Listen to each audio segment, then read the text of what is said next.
Well, what the president said, though, was systemic failure, bigger than one guy dropping the ball, or at least from what he seems to know.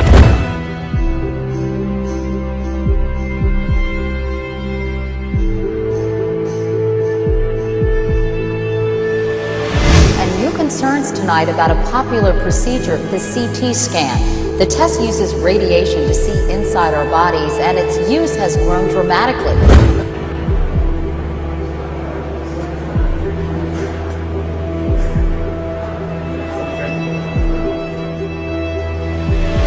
President Obama is expecting a preliminary report tomorrow on the Christmas Day terror attack on a Northwest jet headed for Detroit. That flight originated, of course, Well, joining us now, passengers Kurt and Lori Haskell, who told authorities about a remarkable scene they witnessed at the gate in Amsterdam.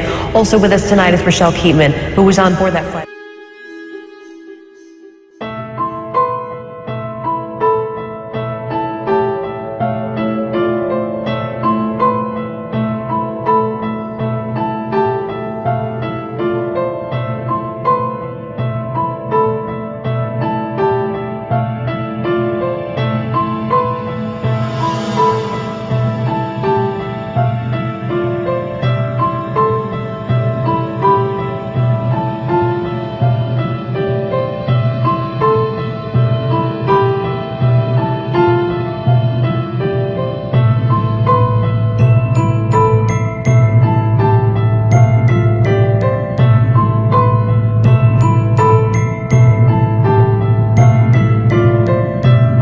Walk us through what you saw in Amsterdam.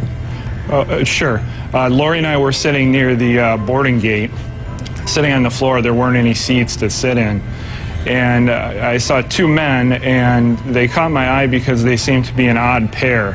One was what I would describe as a poor-looking black teenager around 16 or 17, and the other man, a age 50-ish, wealthy-looking Indian man, and I was just wondering why they were together. Kind of strange. And I watched them approach what I would call the ticket agent, the final person that checks your boarding pass before you get on the plane. And I could hear the entire conversation. The only person that spoke was the Indian man, and what he said was, this man needs to board the plane, but he doesn't have a passport. And the ticket agent responded, well, if he doesn't have a passport, he can't get on the plane. To which the Indian man responded back, he's from Sudan, we do this all the time. And the ticket agent said, well, then you'll have to go and talk to my manager. And she directed them down a hallway. And that was the last time that I saw the Indian man, and the black man I didn't see again until he tried to blow up our plane.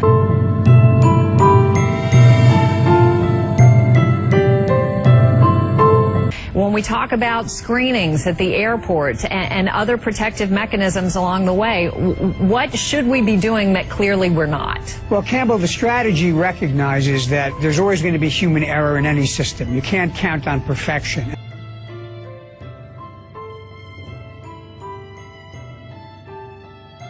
And that's why we built a strategy at the Department of Homeland Security of what we call layered security.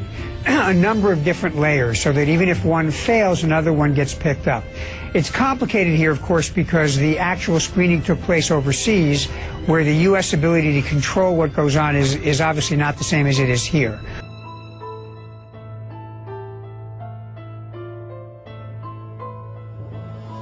But there are a few things we could do to make things better. First, we could deploy the scanning machines that we currently are beginning to deploy in the U.S. that would give us the ability to see what someone has concealed underneath their clothing.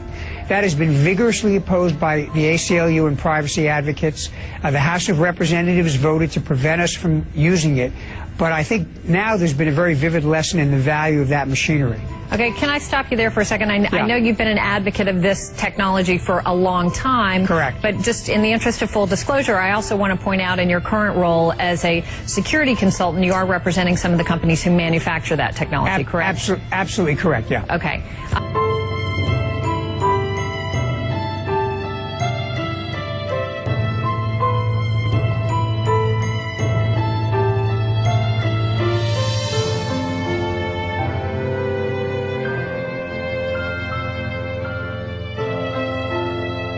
age 50-ish, wealthy-looking Indian man, and I was just wondering why they were together.